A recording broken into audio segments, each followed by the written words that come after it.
All right, let's dig into something that I think pretty much all of us have felt, that crazy magnetic pull of our phones.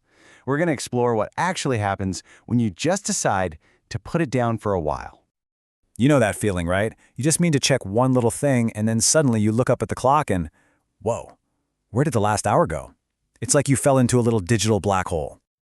And trust me, you are not the only one feeling this. It's that weird moment where you realize you've just been scrolling on complete autopilot. You probably can't even remember half the stuff you just saw. It's a super common feeling. I mean, come on, does this look a little familiar? For a lot of us, this is just what a day looks like. It's the first thing we do when our eyes open and the very last thing we do before we go to sleep. It's this constant, never-ending cycle of checking in. And man, does it add up. So eventually you hit a wall. You've just had enough, and you decide, okay, that's it. You're going to try a digital detox. You're going to take a real break from all that endless scrolling and see what life is actually like on the other side. But then, this happens. The first few days are, well, they're rough. The silence is almost deafening. Your hand keeps reaching for your phone out of pure habit, but there's nothing there. And this huge, overwhelming wave of boredom just crashes over you. It's the first real test. But here's a thought. What if we've been thinking about boredom all wrong? We're all taught to see it as this negative thing, right? It's wasted time, it means we're failing to be productive. But what if it's actually your brain finally getting a chance to breathe, to just rest? A quiet space where new ideas can finally start to pop up. Yeah, journalist Celeste Headley puts it perfectly.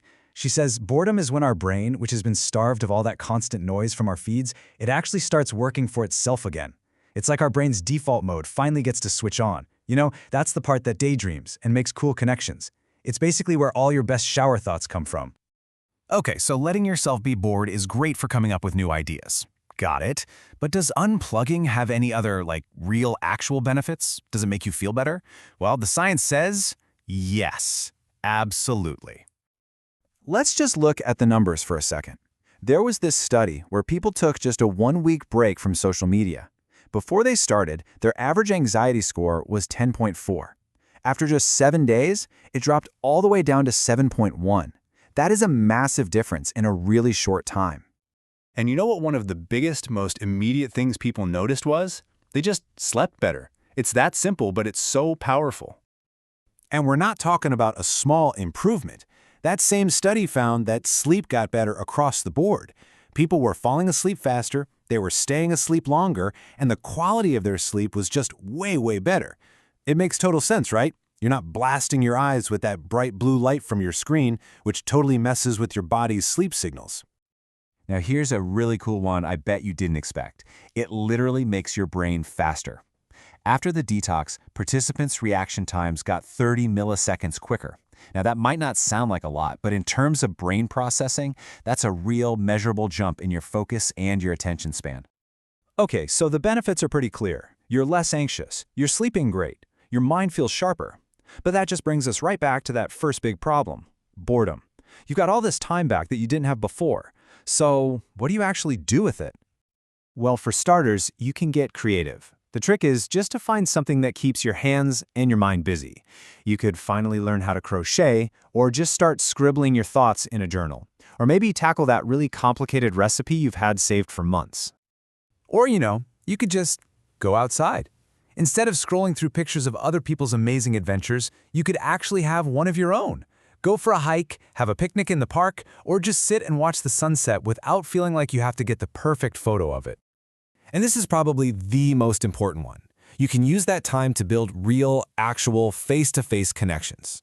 Join a book club, volunteer somewhere, play a board game with your family. These are the kinds of connections that social media kind of promises, but doesn't always deliver on in a deep, meaningful way. So here's the big takeaway. A digital detox isn't really about getting rid of technology forever. I mean, that's not realistic for most of us. The real goal is to hit a reset button. It's to fundamentally change how you relate to it. This quote from a writer named Jack Waters. It just says it all, doesn't it? The whole idea is to get to a place where you are in control of the technology, and not the other way around. It's really about making a shift from being a passive consumer to becoming an active creator. So instead of just endlessly scrolling through stuff, consuming content that often just makes you feel worse, you start using these tools with a real purpose, to share your own things, to have actual conversations, to build real community. So that really only leaves one question. When you take back all of that time and all that mental energy from the endless scroll, what are you going to do with it? What are you going to make? What are you going to learn? What are you going to build? The choice is all yours.